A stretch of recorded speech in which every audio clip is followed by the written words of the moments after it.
Hi, this is Yuan from Ganister.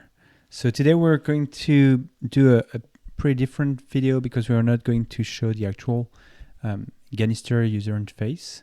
What we're demonstrating is the new development that we've made to handle options and rules for options and variants.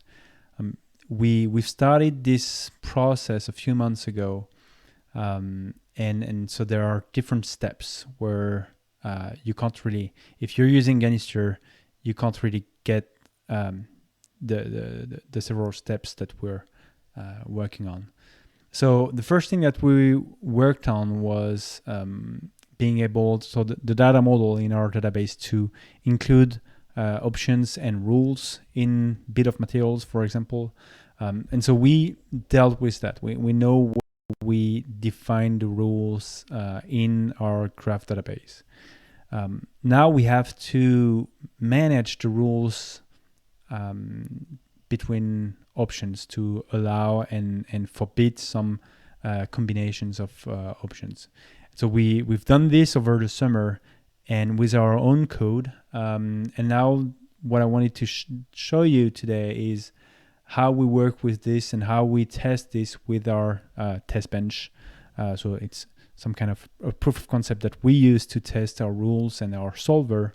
And then the next phase is for us to include this in Ganister so that you can define your options, your rules, and when you select a certain scope, you could have your rules fetched and applied to whatever you're building on top of this. If it's a form for a user or for a consumer to configure one of your product, or if it is something that you use internally to from a family of product, be able to rebuild some different configurations.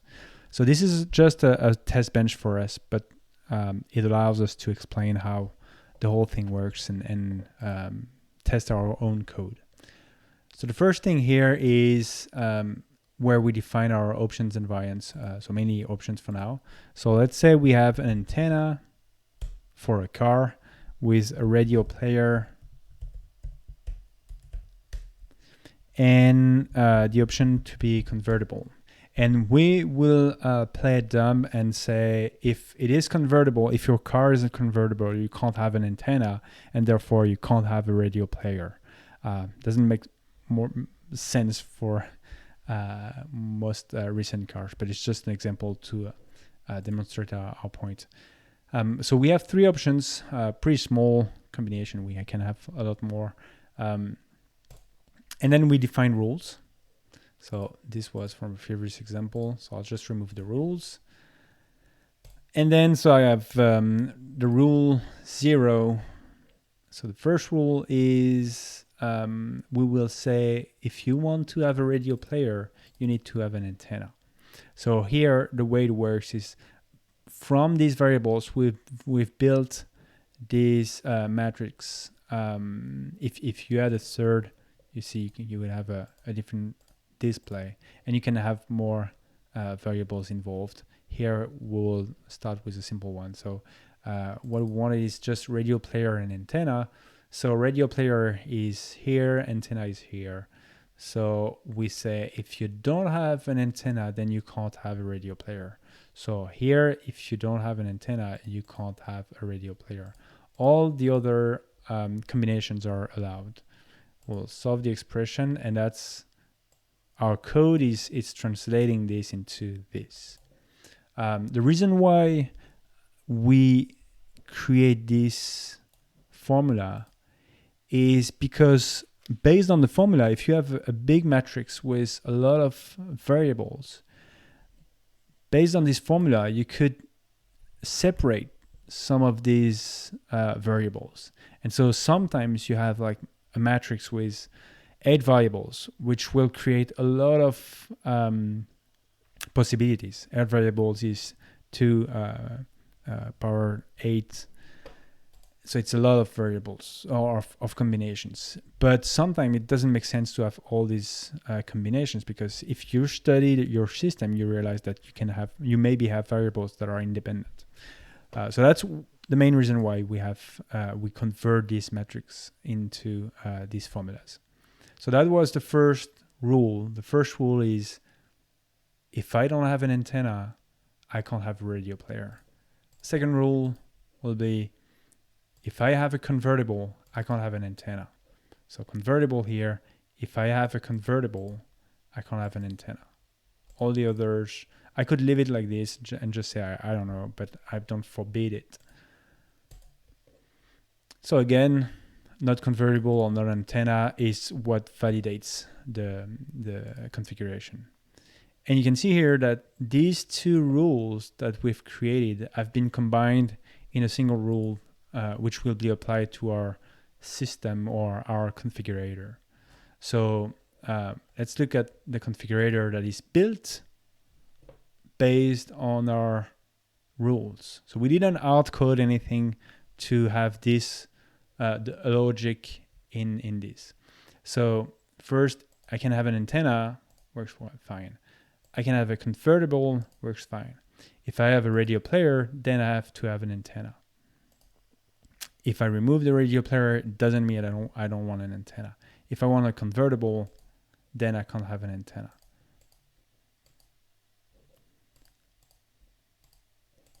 So that's how it works.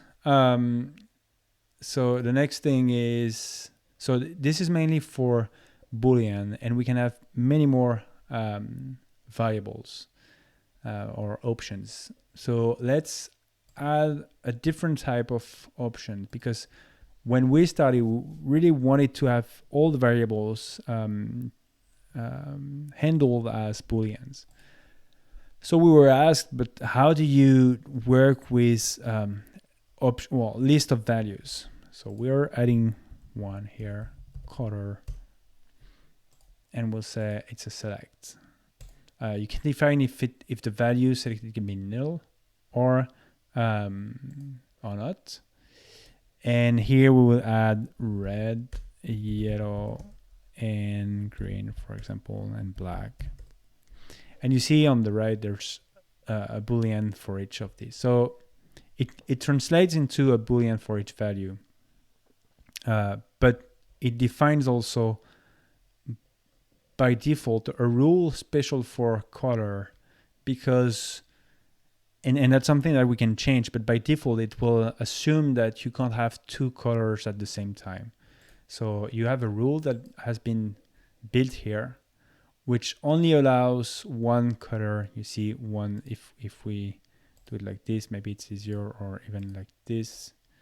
You see here, this is just one color, one color, one color, one color. There's just one byte at 1 bit at set to 1. So we can solve this expression. And so we have this defined, and now we will create a new rule which defines that. So you see here, we have two computed rules, because there is no link between this rule that we defined first and the second one.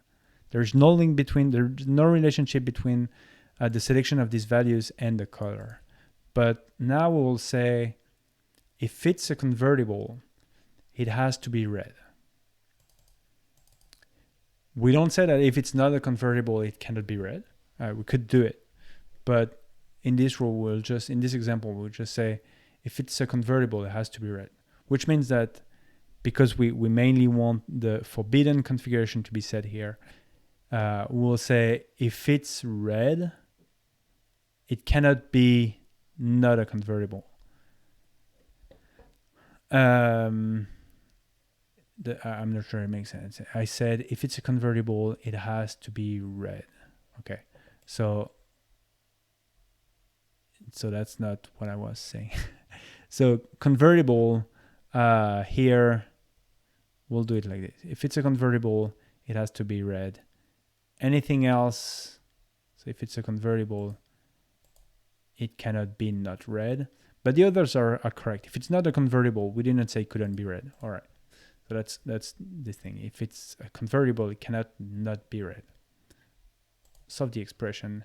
And now you see that we had two rules before, And now we made a connection between those two rules. So it will create a single rule for all of this. And it is generated by the code that we're writing. It is a complex rule, or at least when you read it, it's quite long, because we made it so that we only had what we call additions, or multiplications of additions. So it's OR, and the main link is AND, the lowest link is AND. So it allows us, the reason why we do this is that it allows us to isolate independent variables if we had.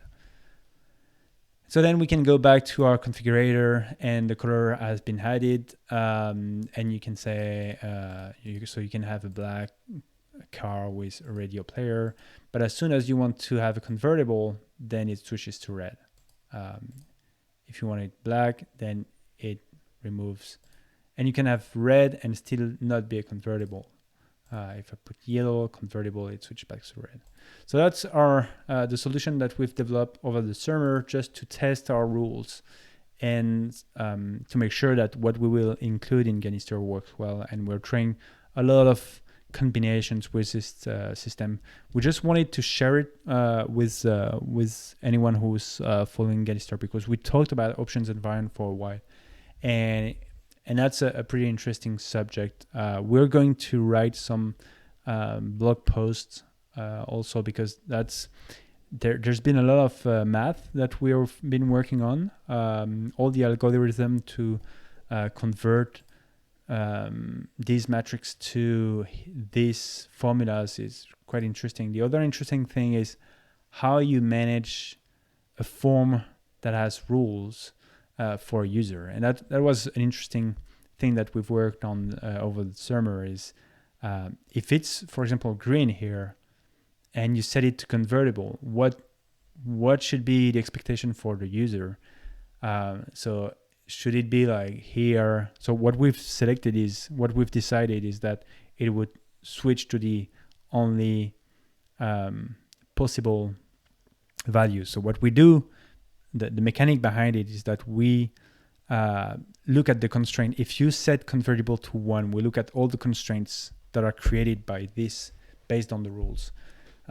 But in the many steps that we went across, there was one moment we were just showing a red message saying this configuration is not possible.